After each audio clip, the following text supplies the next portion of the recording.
Hello everybody, it's that college football guy here with another video. I got into some arguments with some truck drivers and other people talking about other universities. Oh, Texas is back, Oklahoma's back. We heard the same thing last year with Tennessee, and Tennessee wasn't back then and it's not back now. And it's like, well, we're back. We had what? USC's back to being an ultimate power. No, they're not. Shut up.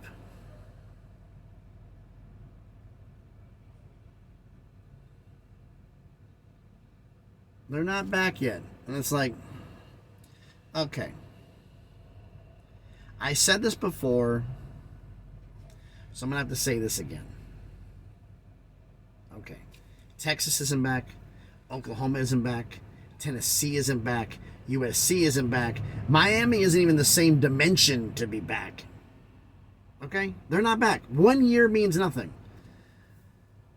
I said this a while back, which was about, for a program, you can use these rules to any program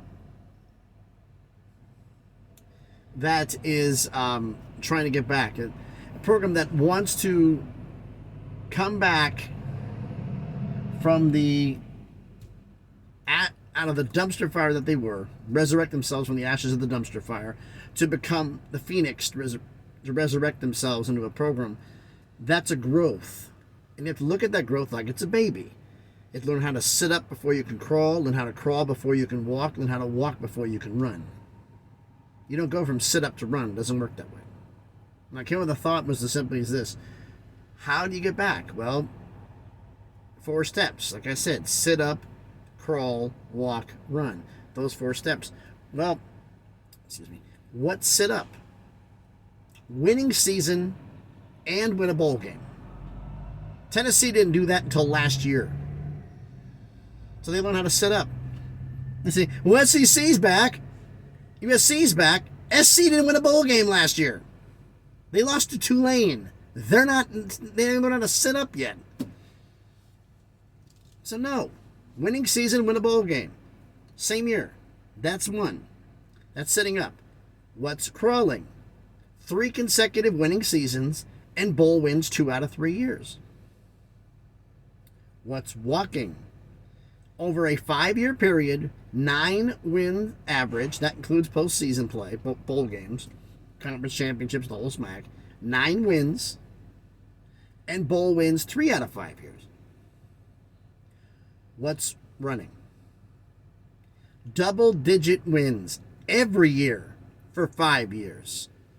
Bowl wins in at least 3 of the 5 years, 4 preferable, and you need at least 3 appearances in either New Year's 6 bowl games or the college football playoff, and at least 2 wins out of those 3.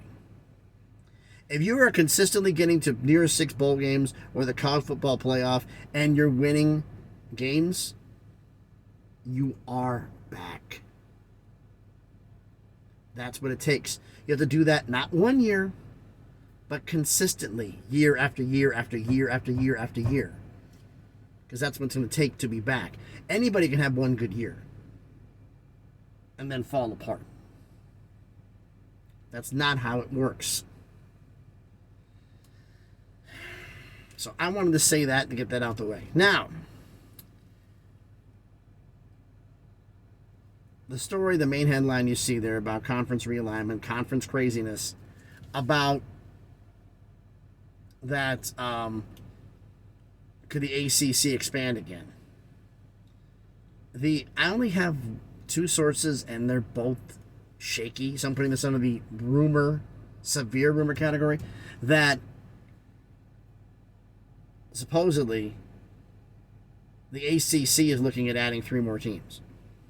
Why? They've now been told that 6 teams want to leave.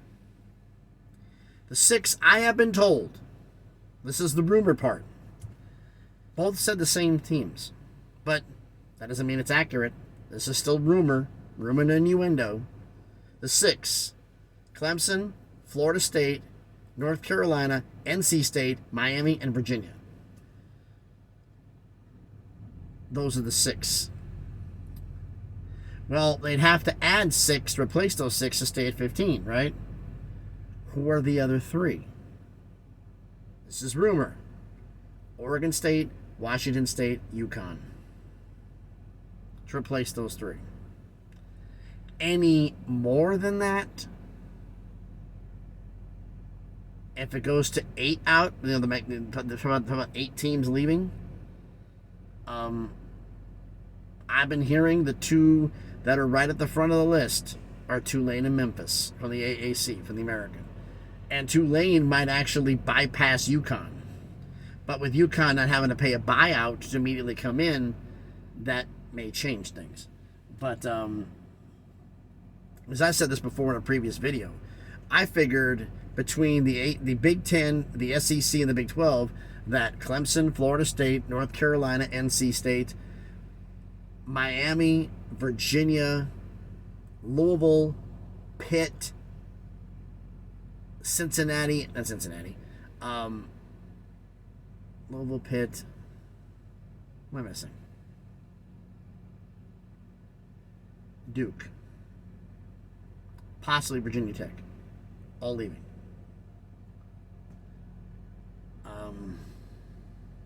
Which really puts a damper on things, so they'll have to do these. And they get really, really bad, they're going to have to probably do what the Pac-12 is doing with the Mountain West and have to merge with the American. But we'll see about that one. That's rumor and innuendo about going on there. Oregon State and Washington State consideration for the Big 12. Oregon State and Washington State, as far as I know, have not had any conversations at all with the Big 12. The only one that's on there is that Brett Yormark is continuing his pursuit of Gonzaga, and it may just be one school, Gonzaga, whatever. It may just be one school. And I've been still hearing that they're trying to find another basketball school. It may not be St. Mary's, it may not be St. John's, it may be somewhere else.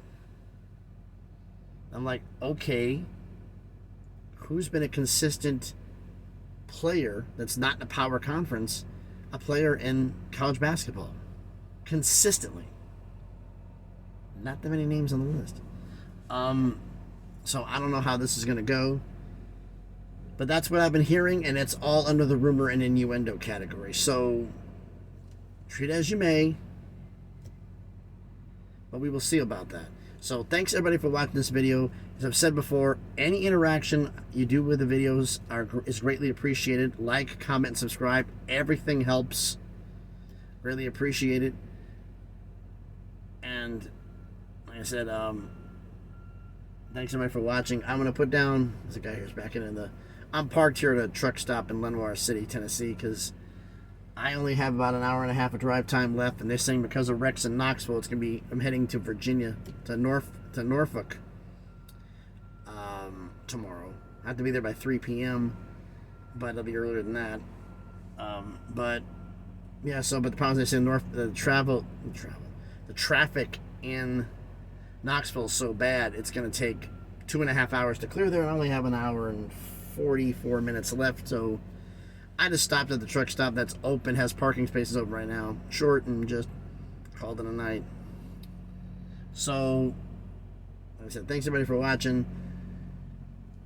In construction zones, still in Tennessee, they're checking for speeders.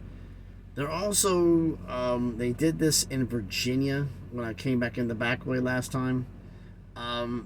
They were being sneaky and parking on the on-ramps, so that way when you fly by on the interstate, you don't see them because they're on the on-ramp from the street below up to the interstate. They're parking there to check. So, be careful. And as I said, thanks everybody for watching. Like, comment, and subscribe. Be safe. And please, please, be good to each other.